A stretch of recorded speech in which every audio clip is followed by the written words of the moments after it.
میاں جاوید لطیف صاحب، یہ تو اب میں بھی جاننا چاہ رہا ہوں، لوگ بھی جاننا چاہ رہے ہیں کہ بات ہو رہی ہے کہ جی نواز شریف صاحب کو لندن کی طرف روانہ ہو رہے ہیں، اور آپ کے حریف تو پہلے سے یہ باتیں کر رہے تھے، تو اس میں کیا سچ ہے اور کیا افسانہ ہے، اور اگر کیا صورتحال ہے؟ سنا ان کی طبیعت کو مائل ہوئی ہے باہر کی طرف جانے کے لیے؟ نہ کوئی افسانہ ہے اور نہ کوئی جھوٹ ہے۔ حقیقت یہ ہے کہ وہ کوئی باہر نہیں جا رہے، اور اگر ان کو ضرورت کسی وقت پیش آئی جانے کی بھی تو جائیں گے، تو آ جائیں گے واپس۔ کہہ رہے ہیں یہ ان تو کا کوئی ان راکٹ کا دل سائنس نہیں لگ نہیں ہے، رہا۔ یا کوئی دل بڑا لگ رہا ہے، مگر جس پہ دل نہیں لگ رہا وہ ضرور بات یہ ہے کہ گیس بجلی کے بل لوگوں کی پہنچ سے دور ہیں۔ جس پہ دل نہیں لگ رہا وہ قرضے پاکستان کے بڑھ رہے ہیں۔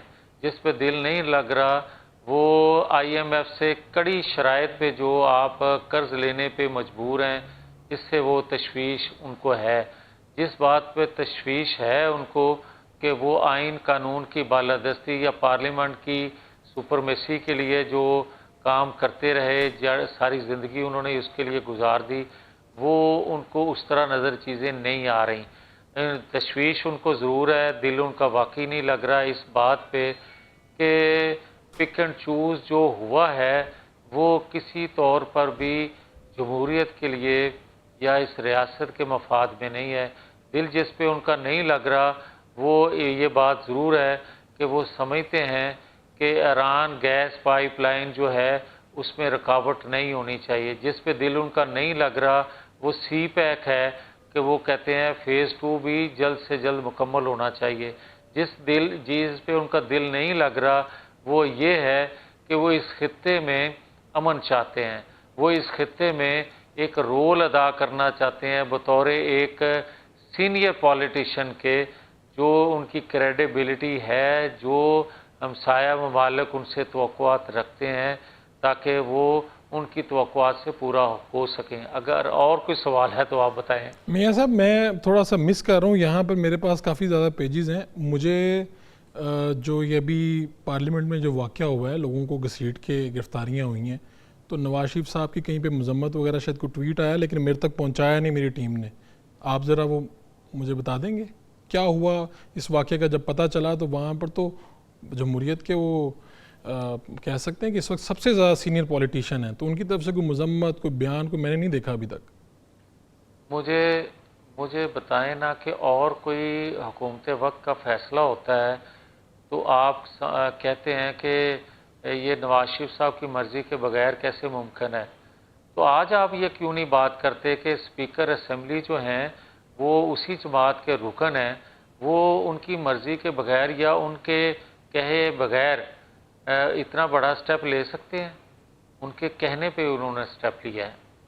اچھا، ان کی طرف سے کہا گیا اس واقعے کے بعد پھر کہ آپ یہ ساری کارروائی کریں؟ یقیناً یقیناً یقیناً، اس لیے کہ پارلیمنٹ کی بے توقیری کون کہے گا ہوئے، اور جو پارلیمنٹ پہ بلیو کرتا ہو، جو آئین قانون کی بالادستی کی بات کرتا ہو، مگر دکھ سے یہ بات کرنے والی ہے کہ یہ راستہ دکھانے والے کون ہیں جو آج افسوس کا اظہار کر رہے ہیں؟ پہلے بھی میں کہہ چکا ہوں کہ آج اسد کیسر کو بات کرتے ہوئے 1000 دفعہ اپنے گریبان میں جھانکنا چاہیے کہ وہ 4 سال خاموش کیوں رہے جب ایک وردی والے افیسر ان کے چیمبر میں بیٹھ کے اسمبلی کی کارروائی چلایا کرتے تھے، اسمبلی کا بزنس چلایا کرتے تھے۔ اس وقت بھی ان کو کچھ خوف خدا ہونا چاہیے تھا، اس وقت بھی آئین قانون کی بالادستی کی یاد ستانی چاہیے تھی جب ہم بات کرتے تھے۔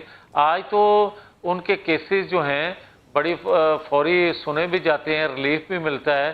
کیا ہمارے کبھی ان کو یاد آئی تھی جب میں گرفتار تھا یا باقی لوگ گرفتار ہوتے تھے کہ ان کو اسمبلی سیشن میں بلایا جائے؟ تو اچھا، آج تو بڑا یاد آتا ہے کہ ہمارے میاں صاحب ان کے ظرف کی بات ہے، آپ کے ظرف بڑے ہیں، اگر وہ یہ سب ہو رہا تھا، آپ لوگوں کی گرفتاریاں ہوتی تھیں، تو تب بھی جمہوریت کے لیے کوئی اچھی چیز نہیں تھی۔ جو روایت سیٹ ہوئی ہے وہ اچھی نہیں ہوئی، اس پہ تو ہم ایک ہی پیج پہ ہیں۔ میں آپ سے جاننا یہ چاہ رہا ہوں کہ ہمارے پاس ٹائم بڑا مختصر ہے، کہ یہ گنڈا پور صاحب جو بات کر رہے ہیں، تھوڑا سا آگے بڑھ کے بات کر رہے ہیں کہ ہم خود بات کر لیں گے، چیزیں دیکھ لیں گے، اور پھر کوئی گورنر راج کا بھی سوال اٹھا کیا آپ منظرنامہ دیکھ رہے ہیں اس ساری سچویشن میں؟ دیکھیں پی ٹی آئی کے میر جعفر جو ہیں علی مین گنڈا پور جو ثابت ہوں گے وقت کے ساتھ ساتھ، وہ جو کچھ کر رہے ہیں نہ جمہوریت کے لیے اچھا کر رہے ہیں نہ ریاست کے لیے اچھا کر رہے ہیں، اور اس منصب پہ ایسے شخص کو کسی طور پہ ہونا نہیں چاہیے، ریاست سے کھلواڑ ہوتا ہے۔ مجھے یہ بتائیں 10 سالوں کے اندر خیبر پختونخوا میں ان کی حکومت رہی ہے، کوئی ایک ڈھنگ کا کام بتا دیں جو انہوں نے کیا ہو۔ 10 سال ان کی حکومت رہی ہے خیبر پختونخوا میں، کوئی ایک پروجیکٹ بتا دیں جو اگلے 20 سالوں کے بعد بھی خیبر پختونخوا کو کوئی فائدہ دے گا۔ مجھے یہ بتا دیں کرپشن کی داستانیں ہیں خیبر پختونخوا میں 10 سالوں میں ان کی کارکردگی یہ ہے۔ ان کی کارکردگی یہ ہے کہ خیبر پختونخوا کے جو وسائل تھے وہ ختم ہوتے جا رہے ہیں، خیبر پختونخوا کی جو جمع پونجی تھی ان کے ہوتے وہ ختم ہوگی۔ بات تو یہ ہے کرنے والی، وہ کرنے کو تیار ہی نہیں ہے اس پہ۔ ہاں ایک بات کی جاتی ہے، علی مین گنڈا پور کی زلفیں دیکھیں، ان کی آنیاں جانیاں دیکھیں، اس کی کرپشن پہ کیوں نہیں بات ہو رہی؟ چلیں میاں صاحب ٹھیک ہے، کرپشن پہ بھی بات ہونی چاہیے اور جن کا احتساب ہونا چاہیے ان کا احتساب بھی ہونا چاہیے۔ آپ کا بہت شکریہ، آپ نے دیا جواب دو کو۔ یہ ساری گفتگو آپ نے سن لی ہے مسلم لیگ نون اور حکومتی بینچز کے اوپر کیا چل رہا ہے، اور اس وقت جو آئینی ترمیم کی بات ہو رہی خاص طور پہ، لیکن یہ کل کا دن ہے، بڑا اہم ہے۔ اپنے میزبان فرخ وڈائچ کو اجازت دیجیے، لانے کے بعد